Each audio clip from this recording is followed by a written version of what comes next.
ঘোড়ার বাচ্চা হয় না, এটা হয় হলো ঘোড়ার ডিম। কিভাবে ধরেন যখন ঘোড়াটা বিয়ায় তখন এত বড় একটা তরমুজের মতো হয়। তরমুজের মতো হলে পরে ওইটা ধরেন ঘোড়া কামড় দিয়ে বের করে দেয়। ওইটা যাহা মাত্র কামড় দিয়ে বের করে দেয় তাহা মাত্র ধরেন ওইটা ওটা থেকে একটা ছাউ বাহির হয়। ওইটা থেকে একটা ছাউ বাহির হলে পরে ধরেন ওই যে তখন বাহির হয়ে ধরেন ওটা দেখা যায় যে ঘোড়ার বাচ্চা হয়ে গেল। না না, ডিমে কামড় না দিলে পরে বাচ্চা হবে না। ওই ডিমটা কামড় দিয়ে বাহির করে দিবে, তারপরে সে বাচ্চা হবে, তার আগে বাচ্চা হবে না।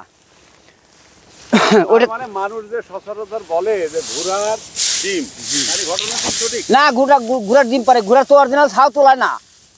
এটা যে বলবে আমি তো মেনে নেবো না, কারণ আমার বাড়ি তিনটে বাচ্চা হইলো, একটা বাচ্চা তো হয় না আমার বাড়ি। আমার বাড়িতে বাচ্চা হলো তিনটে, এটা যে তিনটি বাচ্চা হয়েছে, তাহলে আমি তো দেখবো যে না আসলে ঘোড়ার বাচ্চা হয়, ঘোড়ার বাচ্চা তো হয় না। ঘোড়ার বাচ্চা হলে তো আমি অবশ্যই দেখতাম। আপনার কাছে কেন মিথ্যে কথা বলবো? আমি ঘোড়া পালতে চাই ধরেন 9 বছর। হ্যাঁ, আমি 3টে বাচ্চা পাইছি।